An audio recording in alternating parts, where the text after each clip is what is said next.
विद्यार्थी मित्रों, उमा विद्या संकुलनी YouTube channel में તમારા બધાનું હાર્દિક સ્વાગત છે। ધોરણ 9 વિષય હિન્દી। આના પહેલા આપણે જ્યારે મળ્યા હતા ત્યારે આપણે પહેલું કાવ્ય છે એની સમજૂતી કરેલી। તો એવું બને કે પહેલો જ વિડિયો હતો, ઘણા લોકોએ સમજૂતી ન મળી હોય, તો થોડી ટૂંકમાં હું સમજૂતી આપી દઉં, પછી આપણે બીજો પાઠની શરૂઆત કરીશું। आराधना। आराधना किसको कहते हैं? आराधना का अर्थ होता है प्रार्थना, विनती। तो हमारा पहला काव्य है आराधना, जिसकी रचना बसंत बापट ने की है। उसका जन्म 1922 और निधन 2002 में हुई। इस काव्य में कवि कहना चाहते हैं कि हमारे पास जो शक्ति है उसको पहचाननी चाहिए और किसी न किसी रूप में दूसरों की मदद करनी चाहिए। तो इसमें जो शब्द थे वो भी आपको याद रखना है। तो पहली पंक्ति में कवि कहते हैं, देह मंदिर चित्त मंदिर एक ही है प्रार्थना, सत्य सुंदर मांगल्य की नित्य हो आराधना। तो कवि कहते हैं कि देह रूपी मंदिर और मन रूपी मंदिर जो है, चित्त मन, देह शरीर, देह रूपी मंदिर और चित्त रूपी मंदिर ની અંદર એક ही है प्रार्थना के सत्य सुंदर અને शिव ये तीनों की बुझा हो जाए। सत्य सच बोलना, सुंदर लोगों के मन में सुंदर विचार हो आए, मांगल्य शुभ कार्य। तो क्या लोगों के मन में सुंदर विचारों आवे, लोगों सत्य ने मार्गे चाले और एक बीजानो साथ सहकार आपे, दूसरे के कल्याण की भावना मन में रखे। दुखियारों का दुख जाए है यही मन कामना, वेदना को परख पाने जगाए संवेदना। संवेदना का अर्थ होता है सहानुभूति। दुखियारों के जो लोग दुखी है उसके दुख को हम समझ पाए और उसको दुख दूर करने की हम कोशिश करें, उसकी वेदना को हम परखे और लोगों के मन में सहानुभूति जगाए, दूसरों की मदद करने का विचार हरेक के मन में आए।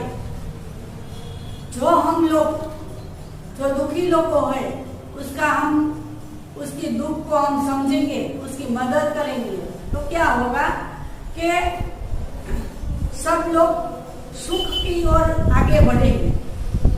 लोगों का कष्ट है, दुख है, वो कम हो जाएगा। तो हम लोग उसकी सहायता करें, ऐसा कवि कहते हैं। दुर्बलों के रक्षणार्थ पौरुष की साधना। जो लोग दुर्बल है तन मन और धन से, तो उसकी हम मदद रूप करें, मदद रूप होए। पौरुष के मर्दानगी, पौरुष का मतलब होता है मर्दानगी, पर यहाँ ऐसा होता है कि दुर्बल है उसकी हम सहायता करें। जो लोग अपाहिज है उसकी हम किसी न किसी तरह से हम उसकी मदद कर सके। किसी के पास धन नहीं है उसकी पर हम मदद कर सकते हैं, उसको अन्न दान दे सकते हैं, उसको वस्त्र दान दे सकते हैं और बुराई में भी हम उसकी मदद कर सकते हैं। तो ऐसे जो लोग हैं उसको हम सहायता करें।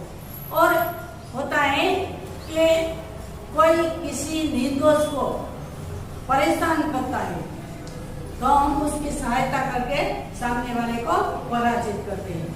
तो ऐसे हम दुर्बलों की रक्षा करते हैं। तो कवि कहते हैं कि हम ऐसे लोगों की सहायता करनी चाहिए।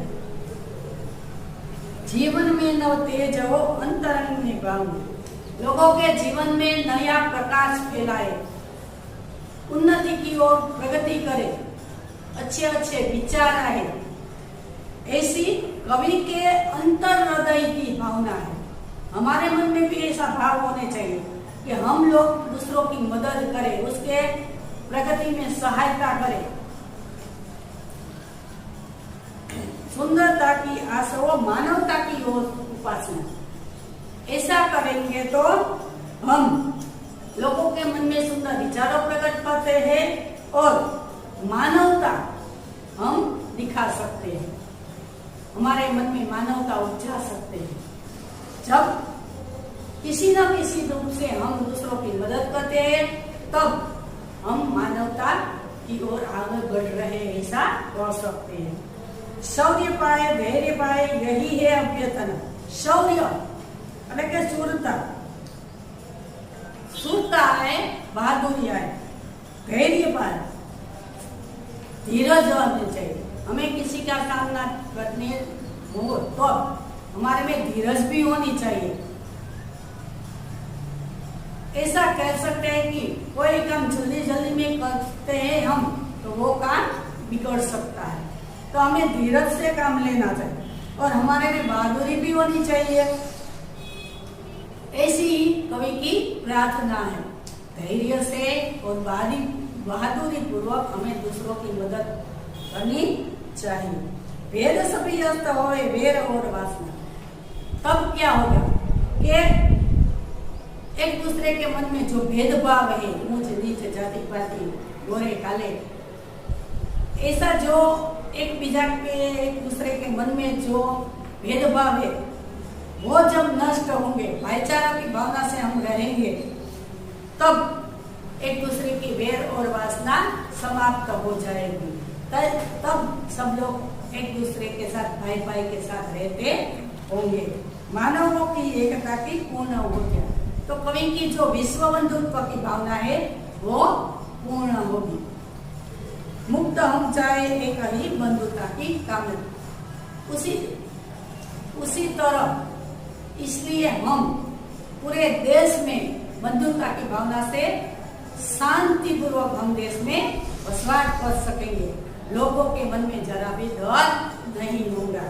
तो यहाँ जो लोग नहीं थे उसको मैंने प्रेरणा काव्य का थोड़ा सार कहा है, जो बाकी बुक बनाना है वो भी कहा है। तो आज हम दूसरे पाठ की ओर चलेंगे। तो हमारा दूसरा पाठ है न्याय मंत्री, उसका लेखक है श्री सुदर्शन, उसका जन्म सन 1896 सॉरी, निधन होता है सन 1968। तो न्याय मंत्री इस पाठ का नाम है। तो न्याय मंत्री किसे कहते हैं? जो कोई अपराध करता है उसका जो न्याय होता है उसे हम न्याय मंत्री कहते हैं। जो करने वाले होता है, जो उसका न्याय करता है उसे हम न्याय मंत्री कहते हैं। तो अभी तो हमारे यहाँ अदालत कोर्ट आ गई है, तो हम कोई भी हमारे साथ अपराध होता है तो हम उसमें रजूआत करते हैं, फरियाद करते हैं। तो वहाँ जो न्यायाधीश होता है वो हमारी फरियाद सुनता है और बाद में हम उसके ऊपर वो न्याय करता है, अपना फैसला सुनाता है। तो पहले जमाने में न्यायालय नहीं थे, तो उस समय क्या था? तो उस समय राजा राज्य करता था, अपने अंदर कई गांव आते थे और उस गांव में कई प्रजा वसवाट करती थी। तो उसमें अलग अलग कार्यों का जो भार संभालता है उसमें एक है न्याय मंत्री। तो इस पाठ में भी एक राजा है, उसका न्याय मंत्री होता है। वो मृत्यु हो गई होती है तो एक अच्छे न्याय मंत्री की खोज में था। एक दिन ऐसा बनता है कि वो वेश बदलकर अपने गांव में नगरचर्या करने के लिए निकलता है। गांव के बाहर एक छोटा सा घर होता है।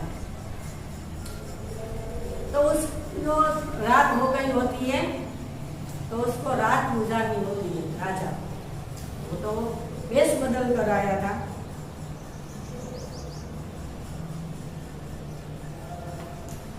राजा था ही एक युवान था। उसने गांव के बाहर किसी के घर का दरवाजा खटखटाता है तो अंदर से आवाज आती है, कौन है? क्या बोलता है, कौन है? तो जो आया था वेश बदलकर, पर वो कहता है एक परदेसी हूँ। ये याद रखना, कौन आया था? तो परदेसी। उसको क्या काटना था? उसको एक रात काटना था। दरवाजा खुला। उस व्यक्ति का नाम था शिशुपाल। दोनों का नाम याद रखना है। तो वो लड़का था शिशुपाल। तो उसने कहा, आइए हमारे घर में आपका स्वागत है। उसका आदर सत्कार करता है और वो बोलता है कि हमारा सौभाग्य है कि हमारे घर कोई अतिथि आए। अतिथि तो मेहमान होता है, तो इसलिए वो चारपाई डालकर उसमें बिठाता है और उसका आदर सत्कार करता है। रात हो गई थी, दोनों ने खाना खाया। बातचीत करते हैं तो राजा पूछता है कि इस राज्य का तो राजा तो बहुत अच्छा होगा, नहीं? तुम सुख शांति से रहते होंगे तो क्या तुम्हारा क्या ख्याल है कि न्याय कैसा होना चाहिए? तो वो शिशुपाल होता है, वो कहता है,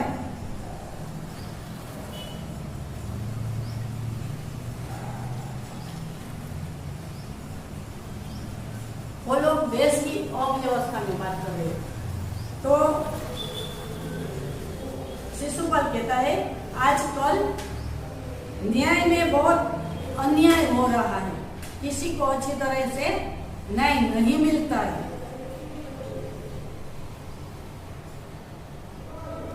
तो वो राजा कहता है कि न्याय कैसा होना चाहिए?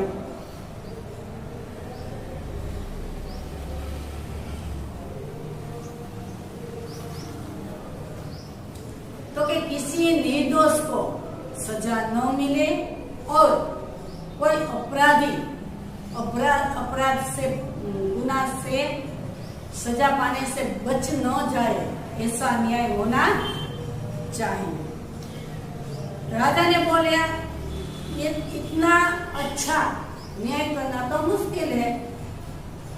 तो शिशुपाल क्या कहता है कि अवसर मिले तो बता दो कि न्याय किसे कहते हैं, पर न्याय तो अच्छा ही होना चाहिए, ऐसा शिशुपाल का कहना था। दोनों देर तक बातें करते रहे, बाद में सो गए। सुबह उठते ही जो वो परदेसी थे वो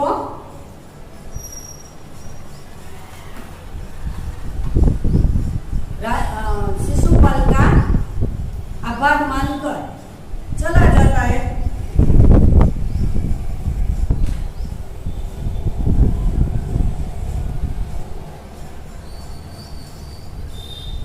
तो राजा जो परदेसी था वो चला जाता है। थोड़े दिन ऐसे ही गुजर जाता है। दूसरे दिन राजा अपने सिपाहियों को शिशुपाल के घर भेजता है और शिशुपाल को कहते हैं, तुमको राजा बुला रहा है। शिशुपाल को घबरा जाता है कि क्यों? मैंने क्या गुनाह किया है? तो शिशुपाल तो मुझको राजा बुला रहा है, तो वो तो आश्चर्यचकित हो जाता है और सिपाहियों के साथ चलता है। जब राज दरबार में पैर रखता है तो क्या देखता है? जो सिंहासन पर बैठा है वो दूसरा कोई नहीं, राजा है। और वो कौन है? वो पहरेदार जो परदेसी आया था वो ही है। तब उसके मन में कई विचार आ गए। रास्ते में थे तब उसको विचार आता है कि जो परदेसी आया था उसको मैंने कहा था कि अन्याय होता है, मुझे न्याय मिले तो मुझे मौका मिले तो बता दो कि न्याय किसे कहते हैं। फिर कोई निर्दोष को सजा नहीं होगी और कोई अपराधी अपराध नहीं करेगा और सजा से नहीं बच सकेगा, ऐसा मैंने कहा था। तो रास्ते में ऐसे ऐसे विचार आते हैं। उसने चौक्कस राजा को मेरी फरियाद की होगी, इसलिए राजा ने मेरे बुलावा भेजा है। जब राजा को देखता है सिंहासन पर तो क्या होता, वो आश्चर्यचकित हो जाता है और उसको सभी बात समझ में आ जाती है। तो राजा बोलते हैं, आओ शिशुपाल, तुम्हारा हमारे दरबार में स्वागत है। तो वो कहता है कि तुम न्याय करना चाहते हो ना, तो मैं तुझे न्याय का अवसर देना चाहता हूँ। तो पहले तो शिशुपाल घबरा जाता है, बाद में कहते हैं राजा की जो इच्छा है मैं अवश्य पूरी करूंगा।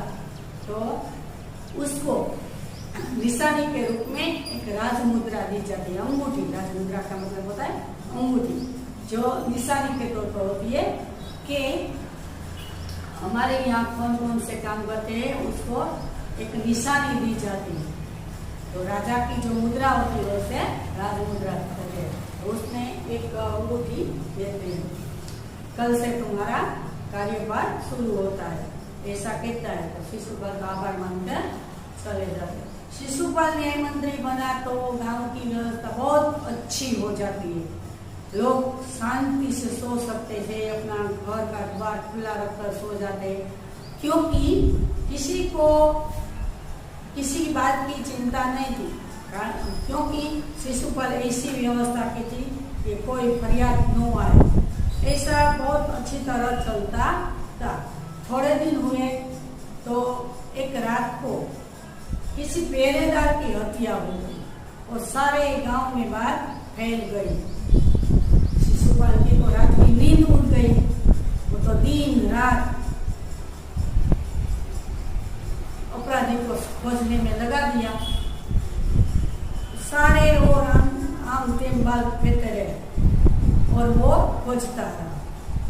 जब अपराधी का पता चला तो उसको बहुत आश्चर्य हुआ। क्यों? क्योंकि अपराधी कोई नहीं थे, खुद राजा थे।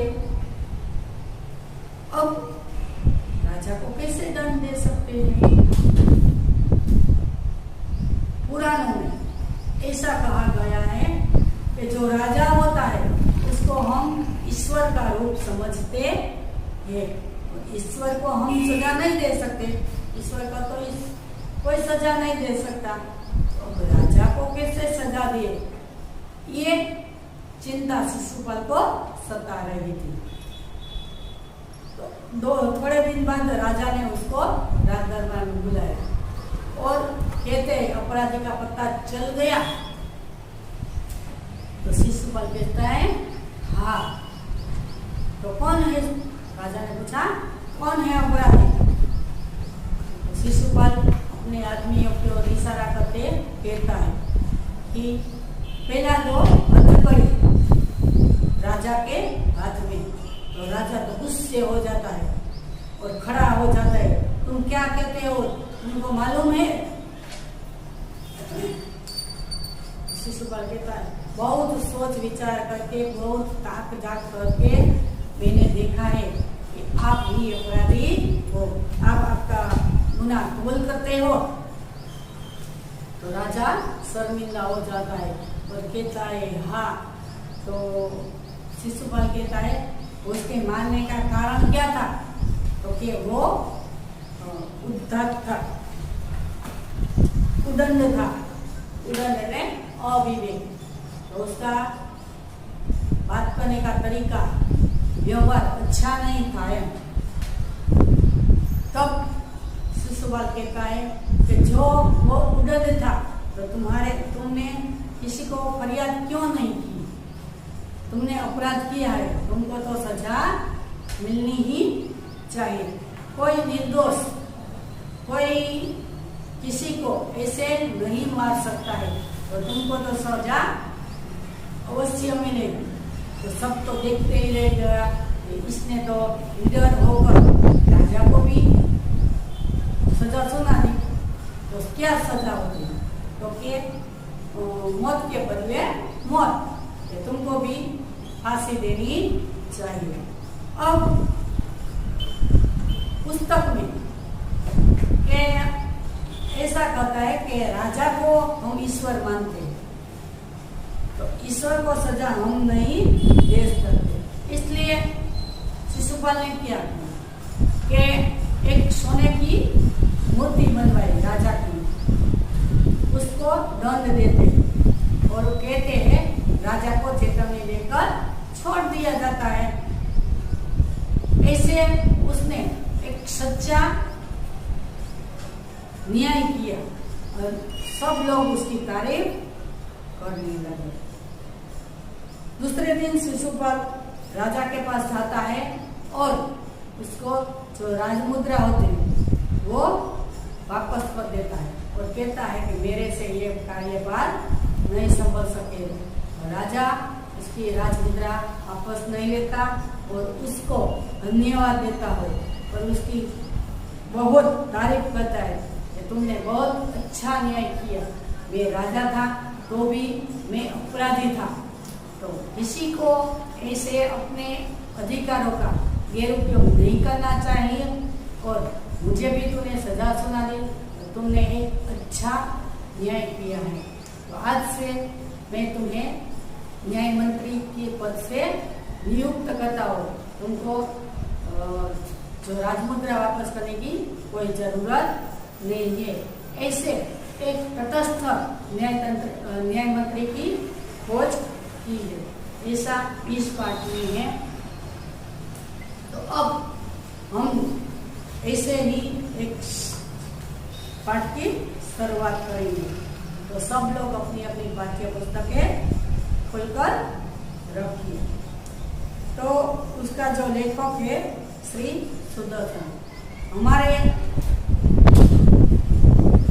जो तुम 9वें स्टैंडर्ड में आए तो यहाँ हमको ऐसा होता है कि लेखक के नाम, लेखक के जन्म और मृत्यु, उसका जन्म स्थान, उसकी जो साहित्य है कैसे कैसे लिखी है वो सबको हमें याद रखनी है। उसमें भी हमें प्रश्न पूछा जाता है, तो ये सब याद रखना है। बाकी बुक में भी ये सब लिखकर ही तुम्हारे पाठ की शुरुआत करनी है। तो पाठ दूसरा, न्याय मंत्री, उसका लेखक है श्री सुदर्शन। इसका जन्म सन 1896 और निधन सन 1968 में हुआ था। सुदर्शन जी का मूल वास्तविक नाम बद्रीनाथ शर्मा था और उसने लिखने के बाद उसका नाम बदला है। तो सबसे पहले उसका नाम था बद्रीनाथ शर्मा। इसका जन्म 1896 में पंजाब राज्य के सियालकोट नामक स्थान में हुआ था। बचपन से ही आपने कहानियां लिखना आरंभ किया था। शुरू में हमको ज्यादा लिखना नहीं आता है, तो क्या करना चाहिए? हमें छोटे छोटे फकरा है, कोई पक्षी, कोई वृक्ष, किसी गांव, कोई शहर, इसके ऊपर हमें थोड़ी लिखने की प्रैक्टिस करनी चाहिए। हम जब निबंध लिखते हैं तो हम ऐसे ही पढ़ लेते हो और गोख लगते हैं और अक्सर ऐसा लगता है, पर हमें किसी भी विषय में ऐसी सोच नहीं रखनी चाहिए। किसी एक ही वाक्य में हमें कई सारे वाक्य बना सकते हैं, ऐसी हमारी सोच होनी चाहिए। तो ये देखो कि उसके पे जब छोटे थे तब वो कहानियां लेके वार्ता लिखते थे। पुष्पलता, सुप्रभात, परिवर्तन, पनघट, नगीना आदि आपके सुप्रसिद्ध कहानी संग्रह है। आप बड़ी कहानी लिखा था, कहानी लिखने का बहुत शौक था। आपका एकमात्र उपन्यास है भागवंती। उपन्यास एक लिखो है भागवंती। इस कहानी में सम्राट अशोक सर्वश्रेष्ठ न्याय मंत्री की खोज में था। सम्राट राजा नाम शू हतुं? अशोक। तो के एक सरस मजाना न्याय मंत्री ने शोध में था, नहीं गोतता था। शिशुपाल से मुलाकात होने पर उसकी योग्यता देखकर उसे न्याय मंत्री बनाया। शिशुपाल साथे ज्यारे एनी मुलाकात थई, एने ओळखा वातचीत उपरथी लाग्युं के आ एक योग्य न्याय मंत्री छे, न्याय मंत्रीना पद पर बरोबर छे, तेणे एने न्याय मंत्री बनाव्यो। न्याय न राजा देता है न रंग। न्याय केवो होवो जोईए? राजा ने सरखो और गरीब ने पण सरखो, कोई में भेदभाव नहीं होवो जोईए कि आ राजा छे तो एने नो सजा करी शकाय, आपणे तेनी नीचे नौकरी करी छे, पण सत्यना मार्गे चालવું પડે, साचो निर्णय करवो પડે। न्याय तंत्र पर विश्वास दिलाने के लिए यहाँ प्रयास किया है। तो के न्याय तंत्र के जे न्यायाधीश छे सारो छे, सारा एनो न्याय छे, ए कोई पण पोताना भेदभाव वगर ए न्याय करे छे एवो अहींया प्रयास कर्यो छे के राजाए गुनो कर्यो तो राजाने पण सजा तो थावी ज जोईए, एवं आ पाठ में आपने प्रयास कर्यो छे। नई पीढ़ी के लिए इस प्रेरक कहानी द्वारा न्याय तंत्र की जिम्मेदारी का भी महत्व समझाया गया है। नवी पेढ़ी के आवनारी पेढ़ीओ ने पण आ एक समझवू जोईए के गुनो करी छे ने तो एनी सजा तो आपने चोक्कस गमे त्यारे मळे छे। आपणे अत्यारे घणा बधा अपराधी होय छे, घणा बधा गुना करता होय छे के जे चोरी करे, खून करे, बलात्कारो करे छे, कोई केफी द्रव्यो નું વેચાણ કરે છે, ત્યારે એ લોકોને આવક બહુ સારી લાગે છે, પણ એને એવી ખબર નથી હોતી કે ક્યારેક ને ક્યારેક તો આ પાપનો ઘડો ફૂટશે જ, ક્યારેક તો આપણે પકડાઈ જ જશું, તો કોઈ દિવસ આવા કાર્ય ન કરાય એવું આપણે આ પાઠમાંથી સલાહ મળે છે। કારણ કે આ પાઠમાં રાજાએ ગુનો કર્યો, તો રાજાએ ગુનો કર્યો તો રાજા હતો તો એને દંડ મળ્યો, તો આપણે તો એક સામાન્ય માણસ છીએ, આપણને પણ દંડ ચોક્કસ મળશે।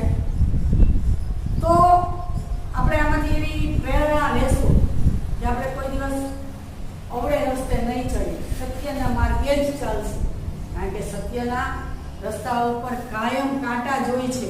ભલે નહીં કાંટા હોય, ગુલાબનું ફૂલ જોતું હોય તો ગુલાબમાં કાંટા જ હોય છે, તો આપણે કાંટાનો માર્ગ સહન કરવો પડે, તો મુશ્કેલીઓનો સામનો તો કરવો જ પડશે।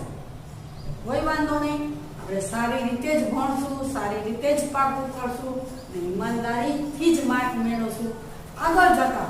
જ્યારે તમે કોઈ નોકરી કરો ત્યારે પણ ઈમાનદારી રાખજો, કોઈ પણ કાર્ય ગરીબ હોય કે અમીર બધાના કાર્ય સરખી રીતે જ કરશો એવી હું આશા રાખું છું।